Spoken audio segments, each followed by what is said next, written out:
The console wars is closing to its end. We have 4 rounds to go and the PS3 is in the lead with a single point. Round 9 is up next, and in this round, I'll be making an in-depth comparison between multi-platform games.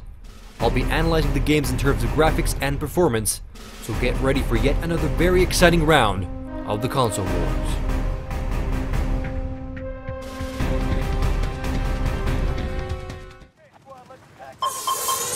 I know what you're thinking. It's common knowledge that Xbox 360 titles have been superior compared to their PS3 counterparts in the past. But has that changed after 3 years? Surely game developers have figured out the kinks of the PS3 by now, because the exclusive games on the PS3 are starting to look fantastic. I know a lot of you are going to pull the Uncharted 2 and God of War 3 cards in the comments, but the fact of the matter is that the majority of games released and sold on both consoles are multi-platform games. So no matter how good exclusive games may look, don't expect any compensation points from exclusive games in this particular round. But let's cut the chatter and get to it. The first game we're looking at is one of my favorite games of last fall, Rocksteady Studios' surprise hit, Batman Arkham Asylum. If you've played Arkham Asylum, you know that it looks great on all platforms. But are there graphical and performance differences between the Xbox 360 and PS3 versions? Let's find out. At a quick glance, you won't notice much difference, but when taking a closer look, we notice that the Xbox 360 version has slightly better anti-aliasing. Sorry, I mean anti-aliasing. I got some flack for my pronunciation in the GP round. Potato potato. I think you got what I meant. So the slight anti-aliasing on the Xbox 360 softens some of the rougher edges, but apart from that, the games look almost identical. There is some subtle screen tearing in both versions of the game, but nothing that'll take away from the gameplay experience. But a major difference that repeats itself in pretty much every game in favor of the Xbox 360 are black levels. Previous to owning both consoles, I watched some comparison videos of the two consoles, and I always noticed that the PS3 versions of the games look a bit lighter in terms of contrast. I assumed that this was a settings or connection issue, but the fact of the matter is, no matter what the connections, be it HDMI or component, super wide and RGB expand switch on or off on the PS3, the Xbox 360 video signal always seems to have better black levels. And this translates into deeper looking shadows and better overall color depth on the Xbox 360. If you have a higher end TV, you may be able to compensate with your TV settings, but I for one was not able to match the levels of black I see on the Xbox 360 with the PS3. So keen-eyed videophiles like myself will enjoy slightly better black levels on Xbox 360 versions of games. But the difference isn't anything to write home about because it's also a matter of taste. Batman Arkham Asylum looks great on both consoles. In fact, it's hard to spot any significant differences, but I would say that the frame rate feels slightly smoother during intense fight scenes on the Xbox 360. Overall, Xbox 360 takes Arkham Asylum, but the differences are so subtle that I can't not recommend both console versions of the funnest Batman game made to date. Modern Warfare 2 is undoubtedly the biggest multi-platform game of recent times. The game has sold over 15 million copies since last November and is on the track to being the best-selling game of all time. So how do the PS3 and Xbox 360 versions stack up? For the most part, Infinity Ward has done a fantastic job technically on the game. It's almost flawless on both platforms. A minor complaint against both versions is that the game runs at a sub-HD resolution, but thankfully the anti-aliasing cleans up most of the rough edges. Both versions of the game seem to have identical textures, but the Xbox 360's better black levels bring out more contrast and detail out of the textures. It also seems that the PS3 version of the game is a bit more subtle in the lighting effects department. The Xbox 360 version has bloom lighting throughout the game, whereas the PS3 is missing the effect completely. The differences aren't massive, but again it's a clear victory for the Xbox 360. Next up is Dante's Inferno. Visceral Games received some praise for their last game, the excellent Dead Space. Their new game Dante's Inferno is, I think, a pretty solid game. It's an action-packed hack and slash with some religious undertones. The game only has 2 major flaws. Firstly, the game at its core keenly resembles the first 2 God of War games, and secondly, launching a game that pretty much looks and plays like God of War a mere month before God of War 3 is released is in my opinion an utter waste. But in any case, I have to say that Visceral Games has done a fantastic job on the cross-platform release of Dante's Inferno. It's one of the very few games that look practically identical on both platforms. The textures, the shader effects, the frame rate, the amount of aliasing is pretty much the same on both consoles, and I really can't make a distinction here. So graphics and performance wise, Dante's Inferno is a tie. I can recommend the game for Xbox 360 owners, but for PS3 gamers, I still recommend getting God of War 3 before you consider Dante's Inferno because it's just around the corner. Darksiders is a game that has some of the same flaws as Dante's Inferno. It's always tough releasing a new IP when a looming giant of the same genre is launched in the same quarter. But in any case, Darksiders is a multi-platform game released by THQ, and they also did a very good job on the cross-platform release, because the games look almost identical. The textures, the shader effects, and anti-aliasing are all equal. But to my surprise, the PS3 version actually runs a bit smoother than the Xbox 360 version, which also suffers a bit from noticeable screen tearing. This is quite a rare result because I have not seen many PS3 versions of multi-platform games run smoother than their Xbox 360 counterparts. So the PS3 takes Darksiders for overall better performance.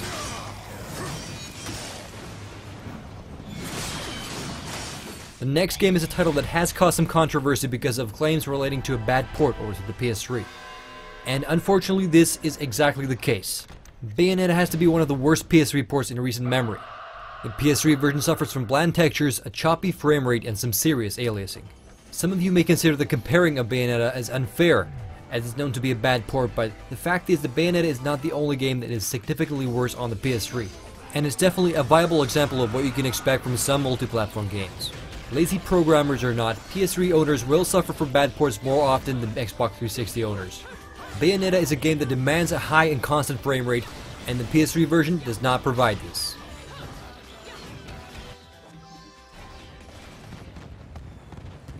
The sequel to Bad Company was just released in the beginning of March, and it looks pretty decent on both consoles.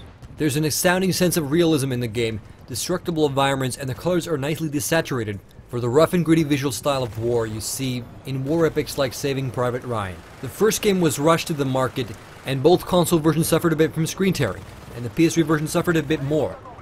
But I'm happy to say that the sequel has received some graphical and performance improvements on both platforms. The game still runs on the same Frostbite game engine, but everything has been tweaked a bit and the game seemingly runs better, and definitely looks better. And I'm also quite glad to say that the textures, the dynamic lighting effects, particle effects, and explosion look equally good on both platforms. But still, I definitely do notice some more screen tearing on the PS3 version of the game. I also noticed that the better black levels on the Xbox 360 version really add to the graphical and visual style of Bad Company 2. But yet again, the differences are so subtle that it's nothing for the Xbox 360 fanboys to boast over. But a result is a result, and the Xbox 360 version of Bad Company 2 runs and looks better. Next up is Need for Speed Shift. Racing games have always been amongst the best and worst looking games on all platforms. You find your console-defining racing games and some god-awful piece of crap. Luckily, Need for Speed Shift is one of the best looking racing games out there. And when I saw the TV commercial for Need for Speed Shift, I thought, wow, there's the Mona Lisa of racing games. Well, the actual game turned out to be more of a cheap knockoff, but still, the game does look good.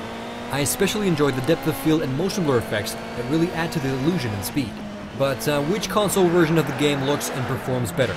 And right off the bat, I have to say that the Xbox 360 version has better anti-aliasing and the game runs at a higher frame rate. The anti-aliasing on the PS3 is a bit more of a blur effect and really takes away from the sharp curves of the cool cars. The effect also seems to blur out most of the textures as well, which gives a huge graphical benefit to the Xbox 360 version.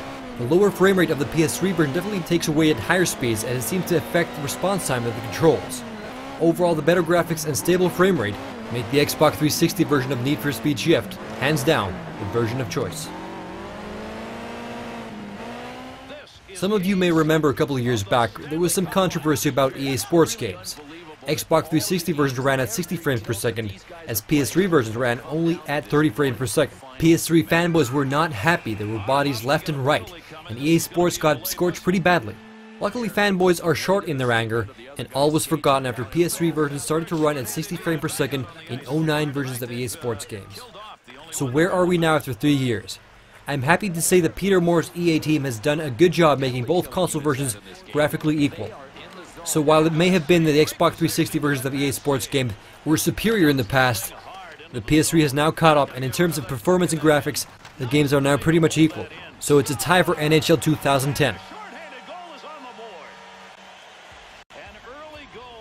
Resident Evil 5 may have been released over a year ago, but I still consider it to be one of the best looking games on both consoles. And the game does indeed look great on both the Xbox 360 and PS3. The PS3 version of the game looks slightly less saturated, and some textures look a bit softer.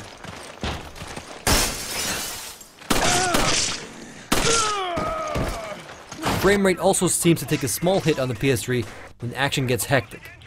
I noticed very little drop in frame rate on the Xbox 360 version, so once again I'm gonna have to give this round to the Xbox 360.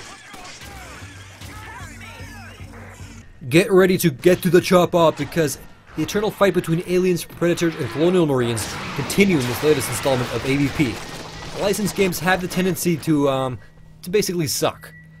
There are some exceptions, and for the most part, AVP games have ridden along those lines. The game runs on the Unreal Engine 3, which I have to admit is starting to look a bit outdated. I'm not entirely sure that the engine is the best choice for the dark and brooding environments of the game, because everything just looks a bit vague and blurry, no matter what the platform. We have to decide the winner here, and I must admit that the Xbox 360 looks a bit sharper in most aspects. The textures, the lighting effects, and bump macking on the xenomorph-infested walls look sharper on the Xbox 360. Both versions of the game run at a stable 30 frames per second, but I really can't say that the graphics blow me away on either console, so it's a small victory. But it's pretty clear that the Xbox 360 take this one as well. As you guys have no doubt, but definitely not least, is a game that once was the PS3 exclusive. That was until Microsoft flashed some serious dough at Square Enix and persuaded the franchise over to the Xbox 360. I think Microsoft took out the old checkbook just to prevent the PS3 from having exclusivity of a game that may result in Xbox 360 gamers jumping ship and joining the PS3 bandwagon. I think the core audience of Final Fantasy has always been on the PlayStation, so I'm pretty sure it's going to sell more on the PS3, but can the Xbox 360 version compete with the once massive PS3 exclusive? And the short answer is no. Final Fantasy XIII is a massive game. The game will last you over 50 hours. And 50 hours of high-definition graphics, including textures, will take a massive toll on the disk space. To be precise, the game takes up 40 gigabytes of a PS3 Blu-ray disc, and you can probably calculate that it's not going to fit over 3 DVDs, which you find on the Xbox 360 version of the game. So what they did to fit the game over 3 DVDs is that the cutscenes are actually running at 576p and upscaled to high def. So that's right, the cutscenes on the Xbox 360 version of the game are actually running at a sub HD resolution, while on the PS3 they're running at 1080p. And I can tell you that when playing the game off a big 40-inch screen, the differences in detail are significant. While the major differences to the games can be found in the cutscenes, the transparency and dithering effects on the hair of the characters look much cleaner on the PS3. And it also seems that there are less shadow effects on the Xbox 360 version of the game. So for once it seems that the Xbox 360 has a mediocre port on its hands. Final Fantasy has a history of being a PlayStation title, and PS3 fans will be happy to know that they will be getting the best version of Final Fantasy XIII. As you guys have no doubt noticed, the trend of multi-platform Xbox 360 games running and looking better is still ongoing. The PS3 has played catch-up, but I can't say that I've come across a multi-platform game that looks significantly better on the PS3, and I don't expect to. The Xbox 360 has been widely accepted as the main development platform because of the reasons I explained in the GPU and CPU rounds. For one, the Xbox 360 has the anti-aliasing benefit in some games with the embedded DRAM. Secondly, the Xbox 360 is easy to code for because of the traditional multi-core architecture. And third, the Xbox 360 was first out of the gate, and it has a larger market share. Even though the PS3 could offer benefits like higher detailed textures, thanks to storage space of Blu-ray, developers are not going to be investing money and time into making PS3 counterparts look any better because PS3 game sales aren't matching the game sales of their Xbox 360 counterparts. So this may not come as a surprise, the Xbox 360 takes round 9, and the victory is well deserved, as while the differences are subtle and the gap between the different console versions of games has become smaller, the differences are still very real, and on the average, multi-platform games still look better and run smoother on the Xbox 360. There are some exceptions, but those are few and far between. The score is now tied up at 4, and in the next round we'll be taking an in-depth look at what the future has to offer for both consoles. So stay tuned for the next round, and just to clear up some confusion, I am in fact not John for Lakers, my name is LP, and my Techno Buffalo content is posted on John's channel. If you're interested in seeing my content, check out my own channel, where you can find all my content including the console wars. Catch you later, LP signing out.